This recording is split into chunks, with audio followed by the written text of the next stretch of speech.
El espiritismo en la Argentina. Desde su llegada al país hasta la posterior evolución en el siglo XX. Comenzó siendo una curiosidad inexplicable, en 1843 cuando una familia estadounidense descubrió que en su nueva vivienda moraban habitantes invisibles. Unos años después, el profesor francés Denis Arribay escribió una serie de libros didácticos en los que desplegaba más de 1000 preguntas sobre los espíritus, los médiums y otras cuestiones. Se hizo famoso bajo el seudónimo Allan Kardec y desde entonces, los seguidores de su doctrina se conocen como kardecianos. Este artículo da cuenta de cómo el espiritismo arribó a nuestro país y supo conseguir un gran número de adeptos. A través de la labor notable de los médiums. La médium Alteza de Montenegro en posesión. Asociación Dios y Progreso, Cava 1928,1937. Entre los años 2007 y 2010, el Museo Roca Instituto de Investigaciones Históricas a través de su programa Patrimonio y Creencias, junto al Instituto de Psicología Paranormal de Buenos Aires, llevaron a cabo la investigación El espiritismo en la voz de los espiritistas cuyo objetivo era indagar el pasado y presente del movimiento kardeciano en la Argentina. Gracias a la colaboración de las sociedades participantes, se pudo realizar un trabajo exhaustivo que incluyó el relevamiento de material documental y bibliográfico, más de 100 entrevistas a socios y dirigentes, y la participación como observadores en varios tipos de sesiones, actividades culturales, de difusión y doctrinarias. El trabajo incorporó datos históricos novedosos que permiten ampliar nuestro conocimiento acerca de los cambios que ha sufrido el espiritismo desde su desembarco en estas tierras hace ya más de 150 años. El espiritismo llega al Río de la Plata. La primera historia del espiritismo argentino fue escrita por Cosme Mariño, político y periodista, fundador junto a José Calle Paz del diario La Prensa. Tuvo una intensa participación en la actividad social del Buenos Aires de fines del siglo XIX. En su libro reconoce a un comerciante español animado por el espíritu de la Revolución de 1868, como el fundador de la primera sociedad espiritista. Afirma que entre 1869 y 1870, llegó a Buenos Aires el caballero español Justo José de Espada, procedente de Málaga, dispuesto a divulgar en estas tierras la nueva doctrina. Este dato sobre la fecha de origen fue repetido por los pocos trabajos que se ocuparon del tema desde diferentes perspectivas. Hacia fines del siglo XX, César Bogo, escritor, periodista espírita y presidente de la Confederación Espiritista Argentina, que la mencionaremos con las siglas CEA, modifica la fecha de inicio del movimiento y lo ubica en 1857, pero sin brindar detalles acerca de documentos que avalen tal afirmación. Las recientes investigaciones lograron ubicar un artículo en la revista La Fraternidad, órgano de difusión de la sociedad del mismo nombre, donde Antonio Ugarte, uno de sus fundadores y presidente, escribió en 1884 una breve historia del kardecismo. Luego en un número posterior publicó una carta enviada por el propio Justo de Espada desde la ciudad de Montevideo, protagonista principal de los acontecimientos narrados, contestando a dicho artículo, donde corrigió y completó la información brindada por Ugarte. Espada había llegado a Buenos Aires en octubre de 1857, solo 6 meses después de la aparición del Libro de los Espíritus. Cuenta Espada que, a mediados del mes de octubre de 1857, se reunieron en la Casa Calle de México número 79, varios amigos con la idea de estudiar prácticamente si era cierto o no la manifestación de un ser inteligente en el llamado trípode, y agrega que en marzo del año siguiente se fundaba la Sociedad Espiritualista Fe, Esperanza y Caridad, con la publicación de un folleto, hoy inhallable, titulado Lecciones Espirituales, dictado letra por la mesa, mientras actuaba como medium el mismo Espada. En julio de 1858, Espada junto a otro inmigrante español, Francisco Casares, se radicaron en Montevideo donde también fundaron una sociedad. Hacia 1866, Espada retornó a Buenos Aires, ese mismo año se disolvió Fe, Esperanza y Caridad, y fundó Amor al Prójimo.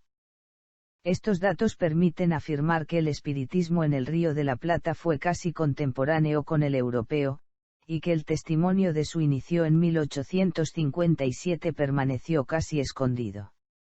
Espada se radicó finalmente en Montevideo, donde fundó una sociedad y editaba la revista espiritista cuyo primer número apareció en junio de 1872.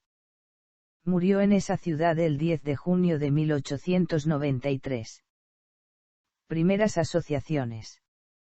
En el primer grupo, Espada trabajó junto a sus paisanos Carlos Guerrero y Antonio Gómez, a los que se agregaron Henry de Llano y Francisco Casares entre otros, actuando como medium el barbero Torcuato Zuviría. Las reuniones tenían lugar en la Botica de Arizabalo, una farmacia ubicada en la esquina de Corrientes y Carlos Pellegrini, frente a la iglesia de San Nicolás. Pese a haber obtenido fenómenos convincentes de comunicación con los espíritus, golpes, ruidos, levitaciones de mesa, mensajes, el grupo se disolvió. Espada, de Llano y Casares iniciaron un nuevo centro en casa de este último, invitando a personas particularmente respetables e instruidas, como el médico Camilo Clausolles, los ingenieros Lasange y Rafael Hernández, hermano del autor del Martín Fierro, el profesor en idiomas Ángels Camicchia y algunos más. Los mediums eran Julián Garciarena y el estudiante de ingeniería Carlos Santos. Las diferencias sobre la interpretación de la doctrina produjeron las primeras divisiones. Para algunos miembros, debía trabajarse haciendo hincapié en los fenómenos mediúmnicos, prácticos, mientras otros afirmaban la preeminencia de los aspectos morales, los valores y el estudio de la doctrina, teóricos. Otros en cambio pensaban que era posible combinar ambas cuestiones, teórico-prácticos. Espada fundó un nuevo grupo dedicado exclusivamente al estudio teórico de la obra de Allan Kardec, pero al poco tiempo se cerró. Clausolles y el ingeniero Lasange conocieron a una medium de efectos físicos llegada de Tucumán, llamada Estela Guerineau, con la que iniciaron encuentros destacando la faz experimental y práctica de los fenómenos. Finalmente, Scarnicchia, Emández, Santos y Garciarena formaron la tercera vertiente, pretendiendo incluir en ella las dos posturas anteriores. A partir de este grupo surgió luego la Asociación Constancia, fundada en 1877 y de la cual el propio Mariño fue presidente por casi 49 años, hecho que pagó con el olvido de la historia oficial. Cabe destacar que las divisiones de las sociedades entre teóricos, prácticos y teórico-prácticos se mantienen incluso hasta la actualidad. A partir de Constancia, se multiplicó la organización de otros grupos, no solo en Buenos Aires sino también en las provincias.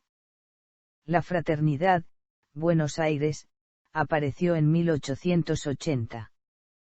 Tanto Mariño, Constancia, como Ugarte, la Fraternidad, tuvieron un rol decisivo en la conformación de la Confederación Espiritista Argentina, CEA, entidad que nucleaba desde 1900 a la mayoría de los grupos kardecianos del país.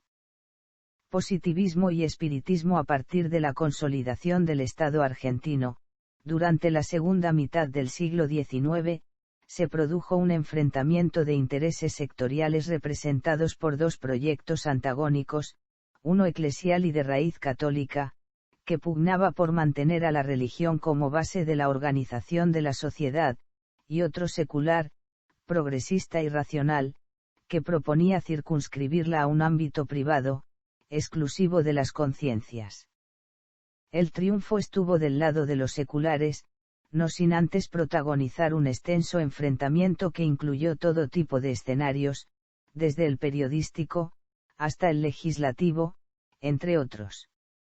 Los vencedores representaban al liberalismo económico y político, que desde la Revolución Francesa venía obligando a retroceder a las iglesias, aliadas a las monarquías que eran reemplazados por las democracias burguesas. Este cambio sustancial fue puesto en práctica por un grupo de hombres, que no pasaba de 200 o 300 intelectuales conocidos como la generación del 80. Habían sido formados en los mismos colegios y universidades, compartían las mismas ideas y visión del mundo. La generación del 80 adhirió al positivismo, apostando a un avance sostenido de la ciencia y de la técnica. La visión optimista sobre el futuro se basaba en el convencimiento de que esos avances se podían sostener de manera indefinida y progresiva. Junto con la educación, promovieron un mundo sin guerras y un ciudadano cada vez más laborioso, capacitado y feliz.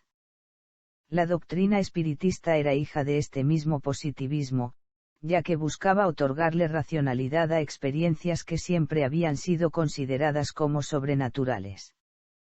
Su perfil innovador residía en la búsqueda de respuestas experimentales al problema de la muerte, haciéndolas extensivas a todos los hombres mediante la observación y el conocimiento. Por otra parte, su concepción de religión laica, basada en la aceptación de la existencia de Dios y de la eternidad de las almas, aunque desechando cualquier forma de culto externo u organización piramidal, encajaba a la perfección con el proceso de secularización. Algunos protagonistas de dicha generación fueron fervientes opositores como Miguel Puiggarí y Pedro Goyena, defensores a ultranza de las posiciones católicas. Otros se convirtieron pronto a la nueva doctrina y fueron sus divulgadores, como Cosme Mariño, Rafael Hernández y Felipe Senillosa. Tampoco faltaron simples interesados en los fenómenos, aunque desde una posición expectante, como Nicolás Avellaneda y José Ingenieros. Por último, es interesante mencionar a los espiritistas vergonzantes, como Isaac, Jacobo y Nicanor Larraín y el escritor, político y diplomático Miguel Cané, llamados así porque profesaban el espiritismo solo en privado, ya que suponían que la confesión pública los perjudicaría en sus profesiones o a la hora de ser propuestos para ocupar cargos públicos. Gente de diversos estratos sociales se animaban a concurrir a las sesiones. Los más humildes engrosaban primero anónimamente el número de visitantes y después la cantidad de socios, que las revistas señalaban siempre en ascenso. Las personas distinguidas eran invitadas a reuniones especiales y sus nombres aparecían en letras de molde, con la intención de contagiar a la doctrina de su prestigio. El general Julio Argentino Roca fue referente obligado y articulador para la generación del 80. Su historia se cruzó en reiteradas oportunidades con los seguidores de Mariño. Quizá las primeras anécdotas las haya escuchado en 1879, durante la expedición al Río Negro. Es posible que, en aquellos fogones interminables, su topógrafo Carlos Encina, matemático y director del Observatorio de La Plata, le confiara sus recuerdos de una sesión en Constancia. Mientras al medium Bredif se lo oía quejarse y respirar trabajosamente dentro de una bolsa, salían del gabinete entidades materializadas, una de ellas perfectamente reconocida a la luz del gas como su esposa fallecida. Salvo escasas excepciones, el espiritismo debió conformarse con acercar hasta sus filas a figuras de prestigio moderado, aunque los que volvían a sus cátedras y a sus ministerios con la duda clavada en el alma, se encargaban de alimentar los relatos de aquellas sesiones extraordinarias. Carlos Pellegrini fue uno de los asistentes a las sesiones que ofreció en Buenos Aires el famoso medium estadounidense Henry Slade. Victorino de la Plaza había sido otro de los concurrentes a las sesiones del medium Castilla, mucho antes de ocupar la primera magistratura. Sarmiento fue considerado medium por espiritistas como Corbella, por declarar que durante toda su infancia había vivido comunicado con seres que solo él veía, y que durante su adultez se creía habitado por un demonio que lo asistía en sus momentos de necesidad. Bartolomé Mitre fue menos efusivo, ya que solo quedó de él una tarjeta personal que le remitiera a Antonio Ugarte, presidente de la Fraternidad, donde le agradece el envío de su revista que le ha proporcionado un rato de lectura agradable, aunque no sea sectario de su doctrina. Los grandes médiums, así como en Europa y Estados Unidos, el movimiento arcediano en sus inicios basó su difusión en las hazañas de los grandes médiums que producían fenómenos extraordinarios en las sesiones. Estos fenómenos podían ser de dos tipos: subjetivos, aquellos que permitían transmitir algún tipo de conocimiento, mensajes de los espíritus, y aquellos llamados objetivos, que mostraban la influencia del mundo espiritual sobre el material. Estos últimos incluían desde golpes y movimientos de mesas hasta materializaciones de espíritus y objetos diversos, luces, sonidos e incluso levitaciones del propio medium. El espiritismo consideraba importante este tipo de fenomenología por lo menos en los comienzos, a la espera de atraer adeptos que terminaran adhiriendo a la faz filosófica o doctrinaria como objetivo último. La llegada a Buenos Aires del francés Camilo Bredif puede ser considerado un evento decisivo. Gracias a las sesiones de materializaciones brindadas por este medium, la sociedad porteña pudo conocer la doctrina y sus extraordinarias comprobaciones. Bredif nació en 1846 y, de acuerdo a los registros, era fotógrafo de profesión, aunque no se conoce nada de su producción. Tenía excelentes condiciones mediúmnicas y fue uno de los 12 fundadores de Constancia. Una crónica de la época señala: no hace mucho nadie se atrevía, como ahora, a decir en alta voz y delante de todos: yo soy espiritista. Ha bastado la llegada de un medium de efectos físicos y materialización, el señor don Camilo Bredif, para que, con la celeridad, con la rapidez del rayo, de la electricidad, se desparramara por todo Buenos Aires la buena nueva. Nadie quería perderse sus sesiones, desde los más humildes hasta los dirigentes, uno de los cuales exclamó luego de una hazaña de la mesa: estas reuniones son mejores que las de política, tras lo cual propuso un brindis entre los presentes, revelando el carácter festivo de su participación. Existen diferentes versiones acerca de la fecha de arribo de Bredif, pero sabemos que ya en 1875 organizaba sesiones en Buenos Aires y otras provincias. En mayo de 1876 ofrece una sesión en Progreso y Caridad en Montevideo, Uruguay, donde los asistentes pudieron presenciar raps, golpes y crujidos de la mesa, levitación de la mesa, movimiento de objetos y sensaciones físicas de contacto con los espíritus. Cuenta el comentarista, que luego de colocar al medium en un cuarto oscuro atado e inmovilizado dentro de una bolsa, se presentaron manos por entre las dos cortinas, manos que han sido tocadas por los asistentes, y enseguida se mostró una cabeza, pero no se la ha podido distinguir bien sino por aquellos que se hallaban cerca de la cortina. En septiembre de 1876, Bredif regresó a Buenos Aires e incorporó un nuevo fenómeno, llamado escritura directa, que también fue producido por otra medium, Estela Guerineau. Pancho Sierra y la Madre María. La relación de ambos personajes con el espiritismo es bastante discutida. Una de las cuestiones más conflictivas tiene que ver con las curaciones o sanaciones, ya sea mediante el agua magnetizada o la imposición de manos. Este tema resultó siempre polémico para los espíritas, debido a la posibilidad de ser detenidos por ejercicio ilegal de la medicina. Sin embargo, los médiums curadores actuaron desde siempre y en algunas sociedades, los pases y el agua fluidificada siguen siendo prácticas habituales. Actualmente ninguna de ambas líneas es considerada estrictamente kardecianas por los miembros de dicho movimiento. Francisco Sierra nació en 1831 en Salto, provincia de Buenos Aires. Hijo de un rico hacendado, estudió en la capital y participó de su vida mundana, hasta que, a los 25 años, a raíz de un desengaño amoroso, se recluyó en su estancia. Luego de algunos meses de ensimismamiento comenzó una nueva vida, realizando obras de caridad y desarrollando lo que los espiritistas entendían como mediumnidad curativa. Debido a la gratuidad y eficacia de sus métodos, en la estancia El Porvenir, donde se radicó después de la muerte de su padre, acostumbraban verse largas colas de enfermos esperando ser atendidos. Atraído por su fama, hasta allí fue a visitarlo Cosme Mariño, siendo testigo presencial de la curación de un lisiado. No existen documentos decisivos que confirmen una relación estrecha de Sierra con el espiritismo, aunque luego de su muerte, ocurrida en diciembre de 1891, Antonio Ugarte admitiera: conocí a Pancho Sierra en el año 1880 y hemos sido muy amigos. De no ser así no hubiera publicado en la revista su retrato y biografía.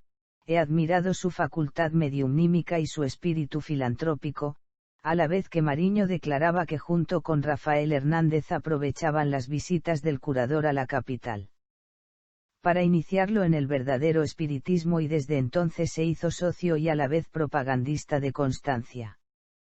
Muchas sociedades espiritistas eligen su nombre para identificarse, porque el espíritu de Sierra se presentaba en sesiones e inclusive actuaba como guía en muchas de ellas. A pesar de esto, Mariño reconoció las diferencias existentes entre las prácticas de Sierra y sus seguidores, y las actividades bajo el lineamiento de Constancia. María Salomé Loredo y Otaola nació en España en 1855, y llegó a Buenos Aires a los 14 años. La crisis económica de 1890 la sensibilizó, y desde entonces recorrió los conventillos para socorrer a los necesitados. Al año siguiente le diagnosticaron un tumor en un pecho, por lo que decidió visitar a Sierra, quien la curó, pero además le pronosticó: no tendrás más hijos de la carne, pero tendrás miles de hijos espirituales. A partir de ese encuentro, en su vivienda del barrio de Once comenzó a realizar curaciones asombrosas mediante la imposición de manos. Hasta allí llegó en 1901 el inquieto Antonio Ugarte, cuando aún se la conocía como la Mano Santa Doña María. Con este nombre se ha hecho popular la señora María L. de Subiza, que tiene su domicilio en Rioja 771. Ella cura toda clase de enfermedades, contándose entre los curados la esposa del general Levalle y el señor Lázaro Costa. El día elegido no fue el mejor, ya que era el destinado a la propaganda. Se nos invitó a pasar, accedimos encontrándonos en el segundo patio de la casa con una concurrencia como de 200 personas que escuchaban con todo respeto a dicha señora, la cual se expresaba en un lenguaje claro y sencillo. La parquedad de Ugarte al realizar el relato de su visita y el silencio posterior son significativos, tal vez porque haya encontrado en su discurso referencias demasiado cercanas al catolicismo que profesaba. Mientras que en Constancia podían leerse crónicas que la asociaban con prácticas de explotación. Al comentar las actividades de un centro patrocinado por ella, no se abundaba en subterfugios: la Madre María viene todos los años a darles conferencias y sin duda a que le rindan cuentas del negocio, haciendo el correspondiente balance anual. Corno corresponde a todo negocio bien dirigido. Y por si quedaran dudas sobre la disposición, agregaba: el centro donde se reúnen es una pocilga inmunda y ya el diario La Verdad de aquella localidad ha hecho presente la falta de higiene. Podemos afirmar que el rechazo a la Madre María por parte del espiritismo fue más contundente que las diferencias con los sierristas. El espiritismo del siglo XX. El crecimiento del espiritismo en el mundo fue movilizado por la existencia de los grandes médiums. Si bien podemos encontrar muchos de estos personajes tanto en Europa como en Estados Unidos, su número fue decayendo, sobre todo en las etapas posteriores a ambas guerras mundiales. En Argentina, Osvaldo Fidanza, médium de origen italiano perteneciente a la Sociedad Luz del Porvenir de La Plata, fue el último representante de esa época. Uno de los principales interrogantes estaba relacionado con el lugar que ocupaban los fenómenos dentro de la doctrina, ya que ninguna de las publicaciones no espiritistas había puesto el acento en ellos. Los fenómenos mediúmnicos fueron importantes al principio para tratar de demostrar la existencia del mundo espiritual. Las proezas de los grandes mediums dieron la nota necesaria para que muchos se acercaran. Con el tiempo esa tendencia se fue modificando hasta priorizar la discusión filosófica y sobre todo el ejemplo de los valores morales adquiridos. Simultáneamente, ya fuera como causa o como consecuencia de esa desvalorización, fueron desapareciendo los grandes mediums, tanto los de efectos psíquicos como físicos. En Argentina podemos identificar una fase de estancamiento en el movimiento entre 1910 y 1940, con algunos breves periodos de crecimiento en las posguerras. Ya para esta época, la mayoría de las asociaciones habían conseguido el reconocimiento del Estado, mediante su inscripción como asociación civil, y posteriormente en el registro de cultos. Estado y control durante el peronismo entre 1945 y 1955, época en que fue presidente Juan Domingo Perón, el Estado mantuvo relaciones cambiantes con la Iglesia Católica, lo que influyó en la legislación para controlar a las demás religiones. En 1949 se creó el fichero de cultos no católicos, a donde se pretendía circunscribir al espiritismo. La primera reacción fue no considerarse incluido, ya que el espiritismo es una ley natural en el fondo, y considerado filosofía en la forma, no puede ser nunca catalogado dentro de una religión, ya que no tiene jefes, sacerdotes, libros sagrados, cultos, dogmas ni templos, aunque a las pocas semanas la Confederación Espiritista Argentina, CEA, debió variar su estrategia, recomendando a las sociedades adheridas su inscripción, a la vez que la mayor predisposición para adaptar su funcionamiento a la nueva ley, para evitar las clausuras que se avecinaban. Dentro de esta compleja relación, se fundó un organismo dentro del Ministerio de Salud Pública de la Nación dirigido por el Dr. Ramón Carrillo, el Instituto de Psicopatología Aplicada, por resolución número 6180 del 7 de enero de 1948. El nuevo organismo contaba con un gabinete de parapsicología para realizar estudios experimentales, a cargo del Dr. Orlando Canavesio.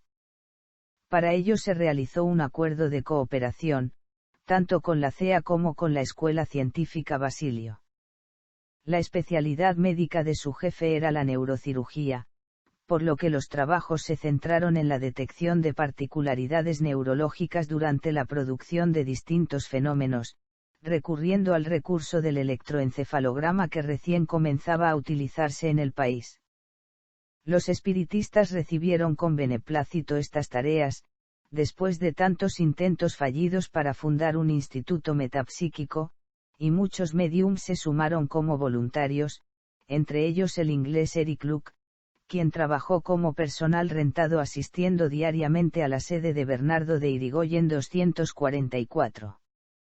En cambio, otro de los objetivos del instituto resultó preocupante, ya que se proponía la lucha contra los factores desencadenantes de las enfermedades mentales y el aspecto médico-legal, que consiste en el curanderismo, charlatanismo y otras formas de explotación y engaños, para lo que solicitaba a las sociedades el libre acceso de su personal, y que se denunciara a toda persona sospechada de ejercicio ilegal de la medicina. Este último punto fue recibido con incertidumbre, ya que, si bien coincidía con los esfuerzos realizados por erradicar a los que lucraban con los principios de la doctrina, se temía que las inspecciones terminaran cerrando las sociedades.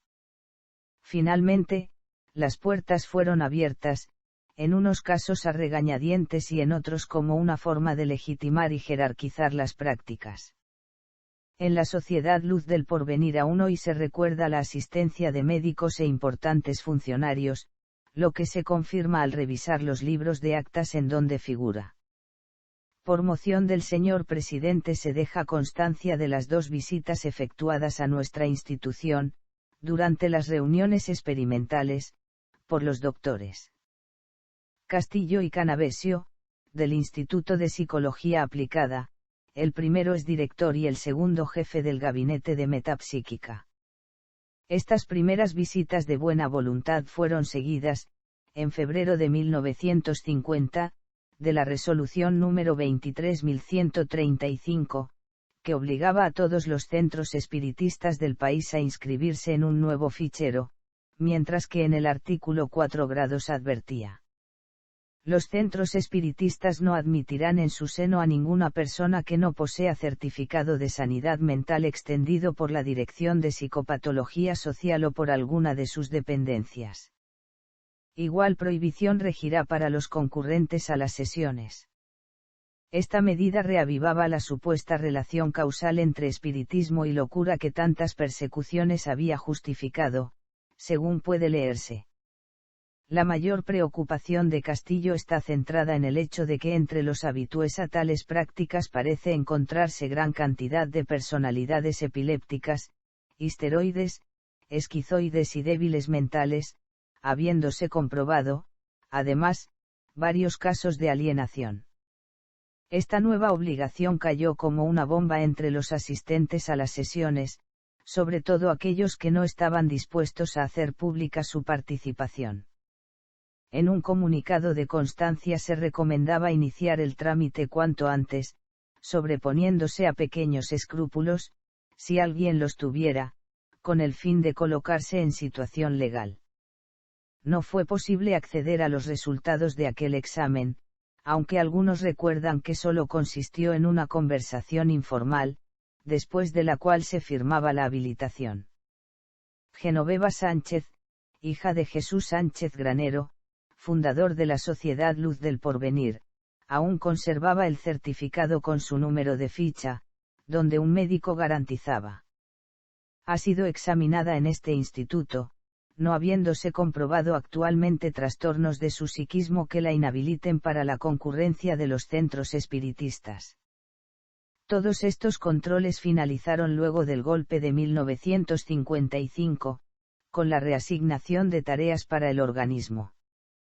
El caso de la Escuela Científica Basilio. Las décadas del 40 y 50 se caracterizaron por el auge de un grupo surgido del seno espiritista, que luego se separó y experimentó un crecimiento sin precedentes.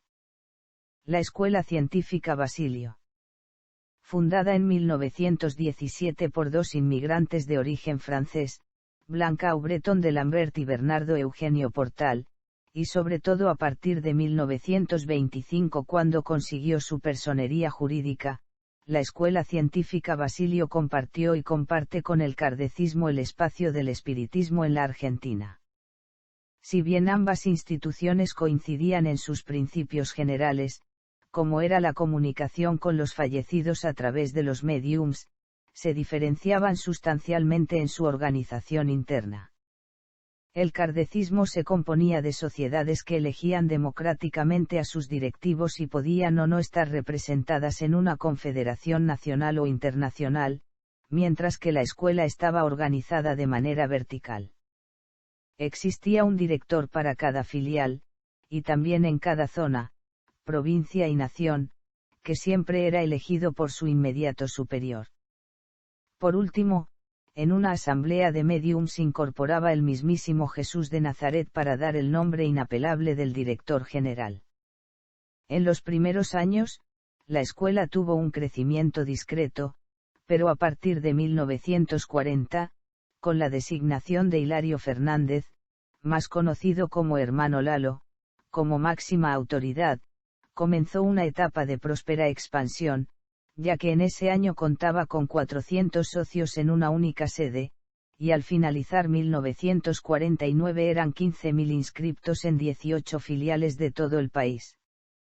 La realización de actos públicos multitudinarios tuvo una influencia decisiva. El 3 de noviembre de 1946 se congregaron 20.000 personas en el estadio de Box Luna Park, en el centro de la capital, lugar acostumbrado para los grandes actos políticos. La convocatoria fue precedida por una masiva colocación de afiches, lo mismo que la pegatina de obleas en paredes, columnas de alumbrado y vehículos de transporte colectivo. También en los días previos, las principales radios habían emitido mensajes pagos invitando al acto. Si bien en 1948 el Ministerio de Justicia e Instrucción Pública le derogó la personería jurídica, manifestando que la entidad realizaba una campaña de desprestigio de las religiones y sobre todo de la católica, el conflicto de Perón con la Iglesia produjo entre otras cosas un cambio de posición frente a la Basilio. El 15 de octubre de 1950, se organizó un nuevo encuentro en el Luna Park, precedido por la acostumbrada campaña publicitaria. Ante miles de asistentes se leyó un telegrama del presidente Juan Domingo Perón, excusándose de no poder asistir y deseando suerte a los organizadores. Todo parecía estar preparado para una nueva demostración de fuerza, sin embargo, el eslogan utilizado los días previos, Jesús no es Dios, había alertado a los sectores católicos que se presentaron para boicotear la reunión. El 26 de abril de 1954, a pocas semanas de la visita del médium brasileño João Cosme, la escuela volvió a llenar el Luna Park, esta vez con la fiesta de la redención humana. El evento se desarrolló sin incidentes, aunque las autoridades eclesiásticas insistieron en asentar su rechazo en una carta pastoral, quejándose por la negación de la divinidad de Jesús, además de proclamar: quienes asisten y concurren a las reuniones espiritistas, y con mayor razón los que dan su adhesión y su ayuda, aludiendo elípticamente al poder ejecutivo, aunque fiera por motivos de curiosidad, de satisfacer el anhelo de un posible contacto con sus muertos, o con el pretexto de comprobar experimentalmente la existencia de los espíritus, caen en la nota de sospecha de herejía. La competencia de la Basilio en el campo de las corrientes espiritualistas y la invisibilización propia a la que se había llamado el movimiento kardeciano minaron las filas de este último, estancando el crecimiento de muchas sociedades y reduciendo el número de integrantes en otras. Sin embargo, la popularidad que alcanzó la Basilio a nivel social, de la mano de la simpatía que el peronismo le demostró, tuvo un aspecto positivo, ya que permitió que mucha gente se volcara lentamente y sin temores a participar del culto espiritista en sus diversas manifestaciones, incluido el kardecismo. Este aspecto positivo tuvo su contracara. En el imaginario popular espiritismo significó a partir de esas décadas y hasta el año, sinónimo de científica Basilio. Hoy ambos movimientos comparten fraternamente sus conceptos, buscando nuevas comprobaciones para la evolución humana. La Basilio versus la Confederación. El kardecismo, por su parte, tomó distancia subrayando las dudas respecto de las reiteradas incorporaciones de Jesús. En 1958, sin marcar distancias, el movimiento espiritista, incluyendo a la escuela científica Basilio, como una sociedad no confederada, se lanzaba a la búsqueda de connotaciones psíquicos-científicas dentro de la sociedad. Salvador Gatto, líder espiritista, editaba en el anuario de ese mismo año, el Proyecto de Hospital para Atención de Enfermos Mentales, en plena ciudad de Buenos Aires. Las disputas por las autorizaciones para el mismo duraron 3 años hasta 1961. El tema llegó al Congreso Nacional y fue censurado y aplazado. Sin mayores testimonios, ambos movimientos siguieron sus caminos de forma separada. Hasta que hace unos años, vemos la buena voluntad de ambos, por emprender un camino fraterno nuevamente, haciendo evolucionar al mismo. Con respecto a la relación de la Basilio con la Iglesia, se produjo el fraccionamiento definitivo en 1961, luego de otros 2 actos similares, que habían contado con la presencia de figuras del espectáculo como Narciso Ibáñez Menta, Olinda Bozán y Pierina de Alessi, entre otras. De nuevo se había llenado el estadio, hubo desmayos en las gradas a raíz de la emoción y el calor, mientras que sobre el escenario discurrían no solo el Redentor de los cristianos sino además Juana de Arco, la Virgen María y Mahatma Gandhi. LS5 Radio Rivadavia de Buenos Aires. DXA19, onda corta de Radio Carve de Montevideo, LS10, Radio Libertad de Buenos Aires, quiero expresarles algo más o menos de qué es lo que ha acaecido aquí, en el Estadio Luna Park de Buenos Aires. Se encuentra una muchedumbre aquí. El silencio que ustedes pueden notar, sinceramente, pone un poquitito los pelos de punta, permítanme la expresión. No estoy acostumbrado a trabajar frente a un auditorio tan grande con un silencio tan profundo. Tal vez... Todos los que tienen un nombre, hablen fuerte, por favor, que tengan el micrófono. Bien, silencio, hermano. Estaremos comiendo lecciones de Cristo por el cabello de Cristo, es largo o corto. ¿Hasta dónde llega? ¿Cómo? ¿Peinado cómo? ¿Color del cabello? Años de vida terrena, con una materia como la vuestra. Y ahora no puedo sentirme menoscabado de estar unos minutos con mis hermanos para seguir trayendo la palabra que ha de salvaros. Si no fuera así, no sería tan grande la humildad y el amor del mártir del Don. Tú me amas, querida humanidad, porque sabes que yo te amo. En una variopinta confraternidad digna de mejores contextos. Y si no fue posible evitar otra confrontación, al menos esta se produjo fuera del estadio, según se informaba. Finalizado el acto, parte del público al llegar a la esquina de Corrientes y Bouchard encontró a un grupo antagónico que vitoreaba a Cristo Rey. Se originó entonces un desorden, tomándose a puñetazos los antagonistas, deteniendo la policía a una docena de ellos que portaban cachiporras y gases lacrimógenos. Las relaciones entre ambas vertientes habían sido amables, aunque distantes, pero a partir de aquellos actos la CEA decidió avanzar con la ruptura. En un comunicado de prensa aclaraba que lo divulgado nada tenía que ver con la doctrina, y que se reservaba el uso del término espiritismo y otros similares, ya que dichas palabras solo le corresponden sustentarlas a quienes acepten y reconozcan la escuela fundada por Allan Kardec y sigan sus recomendaciones morales y doctrinarias, y no a ningún movimiento o secta desarrollados al margen de sus principios filosóficos. Por primera vez el kardecismo se instalaba en el centro de la escena, atreviéndose a expulsar a otras sectas, aunque los réprobos no tuvieran una voluntad manifiesta de disputar el espacio. La escuela se fue separando de la clásica nomenclatura, para abandonarla definitivamente en la década del 80, cuando comenzó a editar sus propios manuales para capacitación de sus futuros dirigentes. Las claves del crecimiento y difusión de la escuela fueron, entre otras, la gestión de Hilario Fernández, hermano Lalo, como director general espiritual entre 1938 y 1974, y la simpatía que el gobierno de Perón había demostrado oportunamente. Esta simpatía se extendió a personalidades como María Estela Martínez y López Rega. La inclinación de ambos por el espiritismo fue sin dudas un factor importante a la hora de su conexión y posterior viaje a Puerta de Hierro a visitar a Perón. Isabel había vivido en su infancia con la familia Cresto, que tenía un centro espírita y daba ayuda a personas con turbaciones espirituales.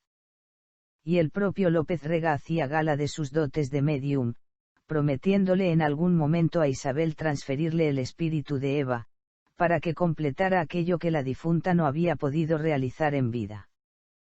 Para dejar aclarada la cuestión, la página web oficial de la científica Basilio establece: en una primera etapa, como además concurrían a la escuela muchos nos con formación espiritista, se decía que en la institución se practicaba el espiritismo, pero ya se consideraba que debía establecerse la diferencia y tratárselo como espiritismo superior. El hermano Hilario Fernández, así lo destacaba en esa época. Transcurrieron los años y en la etapa del hermano Mario Salierno, se hablaba de espiritismo, pero del espiritismo científico. Luego la institución habla de enseñanza espiritual, siendo religión oficialmente a partir de 1998. Aunque suma en las redes sociales, más simpatizantes con la versión de culto espiritista, donde se comprobaban los conocimientos espirituales, al hoy degradados o desfigurados, en relación a la investigación del espíritu y el mundo espiritual. Nuevos aportes, tras años de encierro entre 1960 y 1970 como reacción frente al avance de otras corrientes, el movimiento ingresó en el periodo dorado del espiritismo argentino. Esta etapa se caracterizó por la presencia de un importante grupo de intelectuales, quienes realizaron una gran actividad proselitista a través de publicaciones, conferencias y actos. La mayoría de estos intelectuales eran dirigentes de sus asociaciones y participaban también en la comisión directiva de la CEA.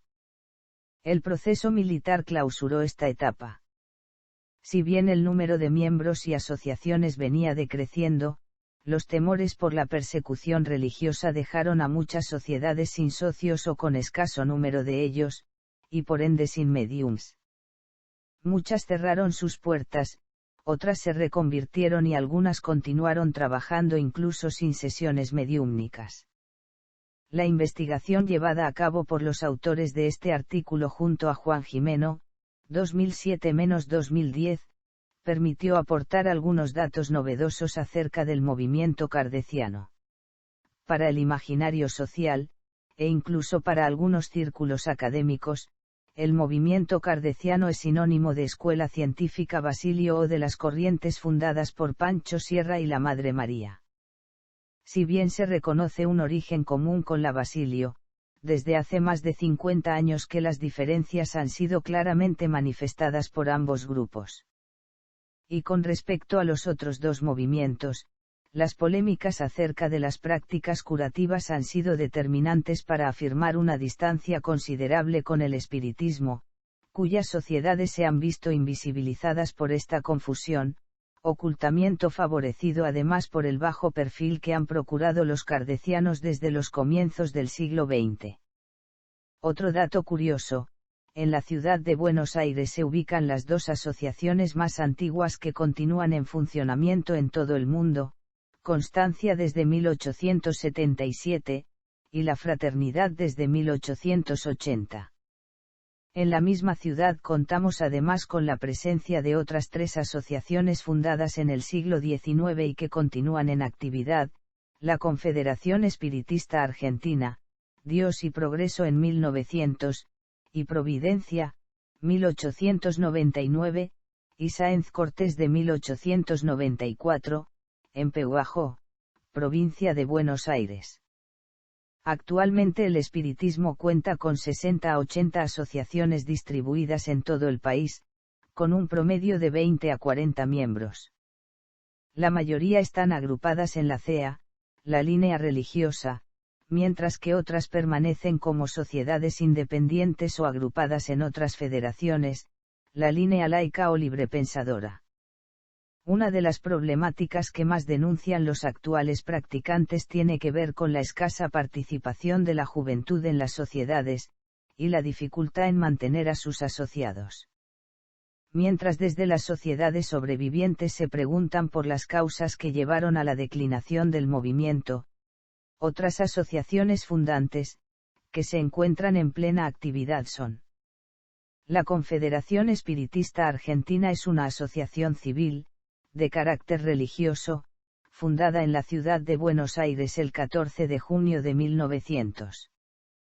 Entidad de bien público, sin fines de lucro, la CEA está integrada por federaciones, sociedades, grupos familiares y socios directos que llevan adelante un trabajo conjunto destinado al estudio, la práctica y la divulgación del espiritismo en la República Argentina, sobre la base de los principios contenidos en la obra de Allan Kardec, con el objetivo de propender a la regeneración de la humanidad mediante la práctica de las enseñanzas morales de Jesús.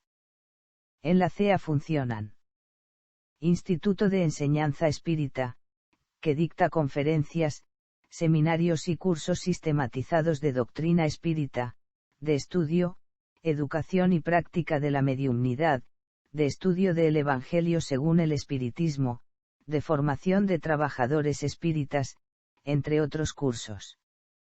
Biblioteca pública, con cerca de 4.000 libros espíritas y espiritualistas a disposición en su sala de lectura. Librería espírita, con más de 200 títulos disponibles. Revista La Idea, órgano de divulgación fundado en 1923. Programa de apoyo a las instituciones espíritas, para la realización de sus actividades básicas a través de las siguientes áreas de trabajo. Asistencia y promoción social espírita. Estudio de la doctrina espírita. Estudio, educación y práctica de la mediumnidad. Educación espírita de la niñez y la adolescencia. Asistencia espiritual. Divulgación de la doctrina espírita. Actividades administrativas. Las actividades de la CEA son gratuitas y para todo público. Realizando actividades similares. Sociedad Espiritista Constancia. Centro Espiritista Félix Arrigoni. Sociedad Espiritista La Fraternidad. Ateneo de Difusión Espírita Allan Kardec. Sociedad Espiritista El Triángulo. Grupos en formación. Escuela Científica Basilio Culto Espiritista Comunidades de Facebook. Escuela Ecléctica Espiritista.